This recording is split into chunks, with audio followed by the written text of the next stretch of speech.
ఏమైంది? ఎందుకు ఏడుస్తున్నా? అందరూ నన్ను ఎగతాళి చేస్తున్నారు. నీ బియ్యంలో కొన్నానా? అలా ఏం లేదే. నా కళ్ళు గుడ్లు కళ్ళలో ఉన్నాయా? అలా ఏం లేదే. నా జుత్తు కొట్టే మీరకట ఎలా ఉంటుందా? అలా ఏం లేదే. నాగుపాములా ఇంత పొడవుందిగా. నా ముక్కు చపర ముక్కలా ఉంది. లేదే, అలా ఏం లేదు.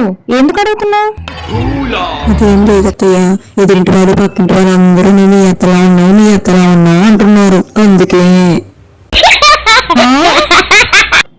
ఓసే, అది వాళ్ళు నా పిసినారితనం చూసి అంటున్నారే, నా పర్సనాలిటీ చూసి కాదు. దేవుడా, పిసినారితనం చూసా? సరేలేండి, అలా అయితే అనుకున్నా పర్వాలేదు.